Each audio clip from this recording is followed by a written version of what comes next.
वो साल था 2016 का, जहां पर उत्तर प्रदेश की हापुड़ की नहर में एक लड़की की लाश लोगों को नजर आती है। वो दिन था 17 जुलाई का, जहां पर यूपी पुलिस इस पूरे मामले को ध्यान से तहकीकात करती है और इसे ऑनर किलिंग समझकर इस मामले को क्लोज कर देती है। और 2 साल बाद इसकी दोबारा से जब जांच होती है तो पुलिस जिन्हें आरोपी समझ रही थी, दरअसल उनकी भी पहले ही मौत हो चुकी थी और जो असल में आरोपी थे वे तो खुलेआम ही घूम रहे थे। किसी को भी उन पर शक नहीं हुआ था और वे यूपी पुलिस ने जिन लोगों को कातिल समझा था, दरअसल उन्हें भी मार दिया गया था।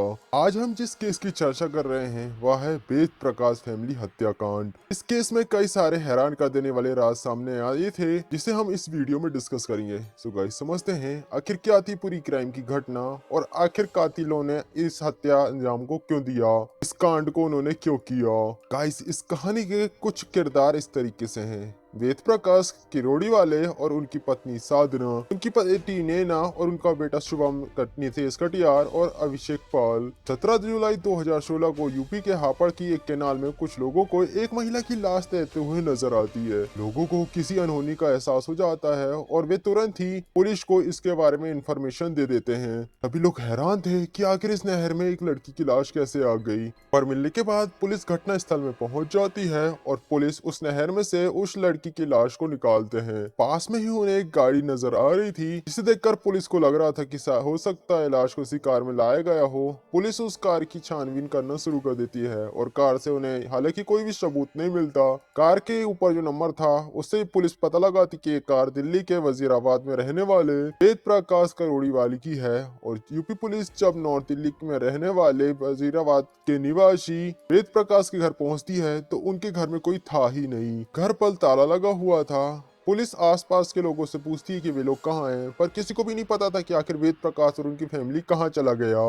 जो लड़की थी उसकी पहचान नैना करोड़ीवाल के तौर पे होती है। नैना, जिसकी उम्र 21 साल की थी, जो कि दिल्ली यूनिवर्सिटी में पढ़ाई कर रही थी। यूपी पुलिस इस केस को एक अलग नजरिए से देखती है, जैसे कि पुलिस इस केस को इस तरीके से देखती है कि शायद जो नैना है उसका किसी लड़के के साथ चक्कर चल रहा होगा। घर वाले जो कि उसके खिलाफ थे और इसी कारण समाज में अपनी इज्जत को बचाने के लिए शायद उन्होंने अपनी बेटी को मार दिया। लड़की के माँ बाप और उसके भाई ने मिलकर उस लड़की की जान ले ली।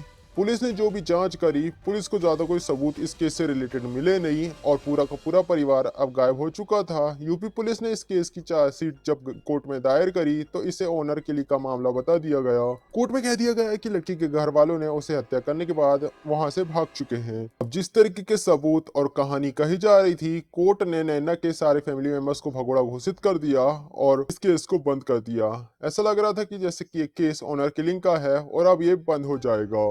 गाइस, जब ये केस क्लोज हो गया तो जो असल में हत्यारे थे वे बहुत ज्यादा खुश थे, क्योंकि उन्होंने 4 लोगों को मार दिया पर उनका कुछ भी नहीं हो पाया। वे आराम से अपनी जिंदगी को जी रहे थे, पर शायद उनकी किस्मत इतनी भी ज्यादा अच्छी नहीं थी। फिर 2 साल के बाद दिल्ली की क्राइम ब्रांच के नैना की हत्या को लेकर एक ऐसा बात सामने आया जिसने सभी को हैरान कर दिया। दरअसल दिल्ली की क्राइम ब्रांच का कहना था कि जो नैना का परिवार है वह कहीं भागा नहीं है, बल्कि उनकी भी मौत हो चुकी है। क्राइम पुलिस को इस केस से रिलेटेड एक राज पता चलता है, जिसने कि सारे के सारे राज से पर्दा उठा दिया था। पुलिस को जो बातें पता चली थी वो हैरान कर देने वाली थी। दरअसल हत्या के 2 साल बाद से केवल एक ही सबूत जो कि मील का पत्थर साबित हुआ। तो आप ये सोच रहे होंगे कि आखिर मर्डर के 2 साल बाद दिल्ली क्राइम पुलिस को ऐसा कौन सा राज पता चला कि जिससे उन्हें कातिल का पता चल गया। इस केस से रिलेटेड अभिषेक रिशेत और इसके साथ 2 और लोगों के नाम भी सामने आते हैं, मनोज भावला और सोनू। मनोज ही वो था जिसके कारण इस केस को दोबारा से ओपन किया गया। दरअसल पुलिस ने जब इस केस को क्लोज कर दिया था तब अनजाने में मनोज भावला नाम के लड़का आदमी इस वारदात के बारे में किसी को बताता है, जहाँ पर वह बड़े गुरूर के साथ बताता है कि कैसे कुछ साल पहले उसने 4 लोगों का मर्डर किया और आज तक वह पकड़ा नहीं गया। ये बात किसी तरीके से दिल्ली क्राइम पुलिस के मुखबिरों तक पहुंच गई और इसके बाद दिल्ली क्राइम पुलिस दोबारा से तहकीकात करना शुरू कर देती है। यहाँ पर ऐसा लग रहा था कि शायद वेद प्रकाश फैमिली के हत्यारों को क्राइम पुलिस पकड़ ही लेगी, पर यहाँ पर किस्मत इतनी भी ज्यादा अच्छी नहीं थी, क्योंकि जिसने पुलिस को मौका दिया था एक तहकीकात शुरू करने का, पुलिस मनोज भावला तक पहुंचती है तब तक उसकी मौत हो चुकी थी, वो भी रोड एक्सीडेंट में। यानी कि पुलिस को इस बार भी कोई सबूत नहीं मिल पाया। पुलिस और भी ज्यादा तहकीकात करती है तो उन्हें पता चलता है कि दरअसल मनोज वावला का एक दोस्त अभिषेक पाल भी था।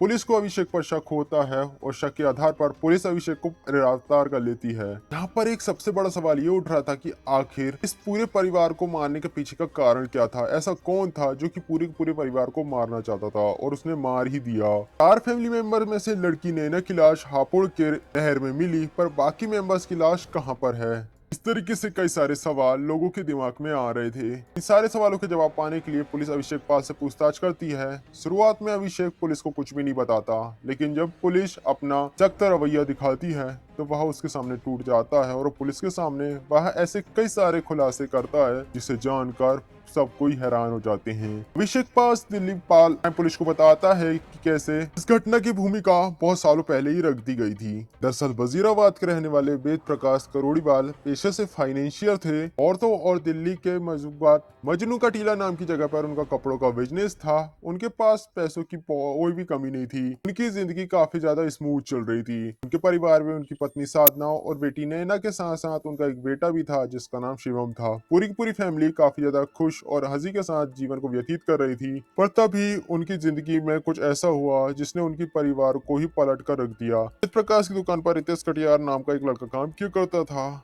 जिससे ऐसा लग रहा था कि शायद वह इस तरीके से नौकरी करके वे हमेशा ही नौकर रहेगा। अब उसे कुछ बड़ा बिजनेस करना था। कोई भी काम शुरू करने के लिए उसे पैसे की जरूरत थी और उसके पास पैसे थे ही नहीं, जिसके कारण वह इस बारे में वेद प्रकाश से बात करता है और अपनी मजबूरी बताकर वह उसे कहता है कि उसके पास काम की शुरुआत करने के लिए पैसे नहीं है। यहाँ पर वेद प्रकाश उसकी हेल्प करने के लिए तैयार हो जाता है क्योंकि वह काफी दिनों से उसके यहाँ काम किया करता था। इस तरीके से अगस्त 2015 में वेद प्रकाश करोड़ीवाल से वह 9 लाख का लोन ले लेता है। रितेश जब कर्ज लेता है तब अभिषेक पाल उसका गारंटर बनता है और इसके अलावा रितेश और वेद प्रकाश करोड़ीवाल की दुकान को किराए में ले लेता है। वेद प्रकाश करोड़ीवाल की हेल्प से रितेश काम को शुरू कर देता है। शुरुआत में सब कुछ ठीक चल रहा था, उसका बिजनेस भी ठीक चलता था। हर महीने रितेश कटियार वेद प्रकाश को लोन की किस्त दे दिया करता था, पर अब उसका बिजनेस चलना बंद होने लगा था। धीरे धीरे उसे बहुत ज्यादा नुकसान हो रहा था। घाटे के कारण अब रितेश के पास पैसे नहीं थे कि वह लोन के इंस्टॉलमेंट दे सके, यहाँ तक कि दुकान का किराया भी। रितेश कटियार कर्जे की किस्त और पैसे देना बंद कर दिया तो वेद प्रकाश करोड़ीवाल उसे बड़े प्यार से कहता है कि वह समय पे उसका पैसा उसे लौटा दे। पर रितेश कटियार जो कि अब ऐसा करने में सक्षम नहीं था, वह उसके ऊपर अब वेद प्रकाश उस पर प्रेशर बनाता है पैसे के लिए। अब यहाँ पर उन दोनों के बीच झगड़ा होना शुरू हो चुका था। उनके बीच अब कड़वाहट आ चुकी थी, पर इस चीज का कोई हल नजर नहीं आ रहा था। रितेश कटियार का बिजनेस डूब चुका था और ना ही उसके पास पैसे थे। रितेश कटियार अब इससे परेशान होने लगा था और अब कैसे भी करके वह इन सबसे छुटकारा पाना चाहता था। वेद प्रकाश रितेश कटियार के गारंटर अभिषेक पर प्रेशर बना रहा था कि वो उसके पैसे वापस कर दे और वह भी अब परेशान होना शुरू हो चुका था। अब बातें बिगड़ने लगी थी। तब एक दिन इन दोनों ने अब एक प्लान बनाया कि भी अब इसका कुछ हल निकालने वाले हैं इस समस्या का। दरअसल वह एक ऐसा कदम उठाने वाले थे जिससे कि उन्हें पैसे देना ही न पड़े, और इन्होंने जो कुछ किया वो काफी ज्यादा घिनौना और दर्दनाक था। गाइस, आगे की कहानी में जो आपको सुनाने वाला हूँ वह आपको काफी ज्यादा निराश और दुखी कर देगा। इसके बाद आप कभी भी किसी पर भरोसा नहीं कर पाओगे। दरअसल ये दरिंदे अब कुछ बुरा करने वाले थे। काफी सोचने के बाद वे साजिश बनाते कि वेद प्रकाश करोड़ीवाल को वो हमेशा से ही अपने रास्ते से हटा देंगे। देखिए, साजिश रचने के लिए उन्होंने 2 और लोगों मनोज वावला और सोनू को अपने प्लान में साबित कर लिया। जैसा इनका प्लान था, अभिषेक जो कि नैना के छोटे भाई शुभम को ड्राइविंग सिखाना शुरू कर देता है। उसका मोटिव था कि वह इस परिवार के करीब आ जाएगा और ऐसा हो भी जाता है। ऐसा लग रहा था कि अब सब कुछ जैसा इन्होंने सोचा है ठीक वैसा ही हो रहा है जैसे इनकी साजिश इन्होंने बनाई थी। इन्होंने 15 जुलाई को वेद प्रकाश करोड़ीवाल की हत्या की प्लान बना लिया। हत्या वाले दिन यानी कि 15 जुलाई 2016 को अभिषेक पाल लगभग सुबह के 11 बजे के आसपास वेद प्रकाश करोड़ीवाल के घर में पहुंच जाता है, जहां वो फिर प्रकाश से कहते हैं कि क्या आपको पता है आपके बेटे के टायर खराब हो चुके हैं कार के, उन्हें चेंज करवाना जरूरी है। वेद प्रकाश के साथ टायर को बदलाने के लिए अपने साथ शॉप में ले जाता है। फिर वेद प्रकाश अभिषेक के साथ टायर बदलने के लिए घर से निकल जाते हैं, पर उन्हें ये नहीं पता था कि दरअसल वे किसी साजिश और जाल में फंसने वाले हैं। हालांकि वेद प्रकाश और अभिषेक के बीच झगड़ा था, पर वेद प्रकाश को अभिषेक के ऊपर अंधा भरोसा था। वह उनकी दुकान में काफी समय से काम करता था और शायद यही भरोसा उन्हें ले डूबा। उनके साथ उनका परिवार की जान चली गई। दरअसल ये कहानी हमें एक सीख देती है कि हमें हर किसी पर भरोसा नहीं करना चाहिए, खासकर जिससे हमारा लेन देन हो, क्योंकि पैसा सगे भाइयों के बीच भी दरार डाल देता है। हालांकि हम कहानी में वापस आते हैं। घर से निकलकर वेद प्रकाश करोड़ीवाल फ्रंट सीट पर बैठे हुए थे कि तभी अचानक से जो हत्यारे थे उन्होंने क्लच फायर को लेकर उनका दम घोटना शुरू कर दिया, गला घोटना। वेद प्रकाश जो कि तड़प रहे थे, अपने आप को बचाने की कोशिश कर रहे थे, पर वे इसमें कामयाब नहीं हो पाते। उनका शरीर ठंडा हो चुका था, उनकी मौत हो चुकी थी और कातिलों ने उनके शव को कार की डिक्की में डाल दिया। कातिल खुश थे कि उन्होंने कितनी सफाई से वेद प्रकाश करोड़ीवाल को जान से मार दिया और अब उन्हें पैसे देने की जरूरत नहीं है। पर उन्हें ये डर लगने लगा था कि जो वेद प्रकाश अब घर नहीं पहुंचेंगे, तो इस तरीके से वेद प्रकाश करोड़ीवाल की पत्नी साधना और बेटा शुभम पुलिस को इस बारे में जानकारी दे सकते हैं कि कैसे वह अभिषेक के साथ ही घर से निकले थे। और इस डर के कारण इन दोनों ने अब डिसीजन ले लिया कि वे पूरी ही फैमिली को मार देंगे। दोपहर के 2 बजे के आसपास इन दोनों ने शुभम को कॉल किया। वे उससे कहते कि तुम्हारी कार के टायर अब बदल चुके हैं, तुम आकर एक बार कार ही चलाकर देख लो कि क्या टायर ठीक है या नहीं। शुभम को इस बात का बारे में कुछ भी पता नहीं था कि शायद उसके लिए भी जाल अब तैयार हो चुका है। उनके पास पहुंच जाता है और शुभम की हत्या भी ठीक वे लोग वैसे ही कर देते हैं जैसे कि इन्होंने वेद प्रकाश करोड़ीवाल को मारा था। उन्होंने क्लच वायर से भी उसका गला दबा दिया था। गला घुटने के कारण, सांस रुकने के कारण शुभम दम तोड़ देता है, वह यहाँ पर मारा जाता है। उसका मर्डर करने के बाद अभिषेक और नितेश कटियार उसके बॉडी को डिक्की में रख देते हैं, जहाँ पर उसके पिता की भी बॉडी थी। दोनों बाप बेटों का वो मारने के बाद अब इन्हें एक बारी थी वेद प्रकाश करोड़ीवाल की पत्नी साधना और उनकी बेटी। अब शाम का समय हो चुका था। उस समय एक बार फिर से वह वेद प्रकाश करोड़ीवाल के घर पहुंचते हैं, जहाँ पर उनकी पत्नी साधना से वे झूठ बोलते हैं कि उनके पति का एक्सीडेंट हो चुका है और वे हॉस्पिटल में हैं। अपने पति के एक्सीडेंट की खबर सुनने के बाद साधना काफी ज्यादा परेशान हो जाती हैं और वह उन दोनों के साथ घर से निकल जाती हैं ताकि वे तुरंत ही अपने पति के पास पहुंच सके। पर साधना को यहाँ पर नहीं पता था कि जिस पर वह भरोसा कर रही है वह काफी बड़े हत्यारे हैं, कातिल हैं उसके बेटे और पति के। अब उन्होंने साधना को मारने के लिए ही उसी क्लच वायर का यूज किया जिससे कि उन्हें वेद प्रकाश और शुभम को मारा था। अब केवल यहाँ पर वो लड़की नैना ही बची थी। रात 9 बजे के आसपास दोनों ही आरोपी वेद प्रकाश के घर पे वापस जाते हैं और नैना को वही एक्सीडेंट की झूठी कहानी सुनाते हैं जो कि उन्होंने उनकी माँ साधना को सुनाया था। नैना जो उनकी बातों में आ जाती है वो उनके साथ घर से निकल जाती है। रास्ते में जाते समय ये लोग नैना कभी क्लच वायर का गला घोट कर हत्या कर देते हैं और पूरा का पूरा परिवार अब एक ही दिनों में मारा जा चुका था। हत्यारों को अपनी साजिश में सफलता मिल चुकी थी और वे काफी ज्यादा खुश थे। इन्होंने उन्हीं को ही मारा जिन्होंने इन पर भरोसा किया था, जिन्होंने इनकी हेल्प करी थी पैसे देकर, जिन्होंने शायद इन्हें अपना परिवार का हिस्सा मान लिया था। इन्होंने उनकी ही पीठ में छुरा घोंपा और इंसानियत की हदों को क्रॉस कर इंसानियत को शर्मसार करते हुए बेरहमी से इन सबको मार डाला। फिर ये इसके कार को लेकर एक स्कूल में ले जाते हैं और वहां पर कोई आता जाता नहीं था, सुनसान स्कूल था। इन्होंने 4 लोगों के शव को वहां पर फेंक दिया और वे लोग वापस आ गए। दरअसल 16 जुलाई की रात को एक बार फिर से वो चारों ही स्कूल में जाते हैं और उन्होंने सारी लाशों को मीट में लपेटा और एक बार फिर से कार की डिक्की में रख दिया। पर इस समय क्योंकि कार वेद प्रकाश करोड़ीवाल की थी और ये वही सेंट्रो कार थी जिसे कि पुलिस ने हापुड़ की नहर के पास पाया था, वे लोग काफी सफाई से अपना काम कर रहे थे ताकि उनके खिलाफ कोई भी सबूत उन्हें मिल ना पाए। क्योंकि परफ्यूम के सड़ने की महक फैलने लगी थी तो उन्होंने उसके ऊपर परफ्यूम को छिड़क दिया था।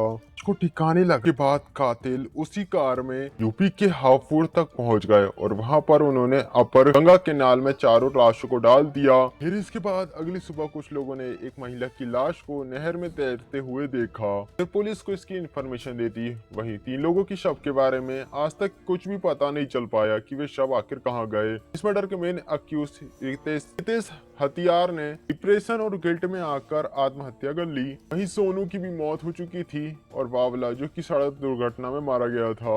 यानी कि हम कह सकते कि 1 साल पहले इन्होंने 4 लोगों को मारा था और ये अब इस दुनिया में 1 साल के अंदर ही मारे गए, इस दुनिया में नहीं बचे।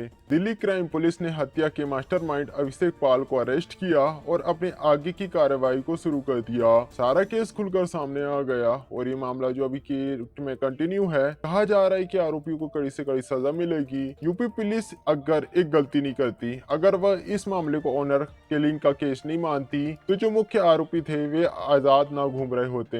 ये केस पुलिस के सामने कुछ इस तरीके से सामने आया था कि तहकीकात के दौरान पुलिस को ये ऑनर किलिंग का मामला लगा और ना ही उन्हें सबूत मिल रहे थे। शायद हत्यारों की किस्मत अच्छी थी, उनका षड्यंत्र जैसा उन्होंने रचा था ठीक वैसा ही काम किया। पर आप गलती कितना ही छुपा लो, आपके कर्मों का फल आपको जरूर मिलता है, चाहे आप कितने ही चालाक क्यों ना हो। ये केस इसकी गवाही देता है। इस पूरी हत्याकांड के बारे में आपका क्या कुछ कहना है मुझे कमेंट बॉक्स में जरूर बताएगा। आपका क्या सोचना है कि अगर यहाँ पर कौन से सिनारियो होते, आखिर ऐसे कौन से डिसीजन थे जो कि इस घटना को टाल सकते थे, या फिर हमें इस केस की बात समझने के बाद हमें कुछ ये सीख मिलती है कि किसी को पैसे नहीं देना चाहिए। आपका क्या सोचना है इस बारे में मुझे कमेंट बॉक्स में जरूर बताएगा।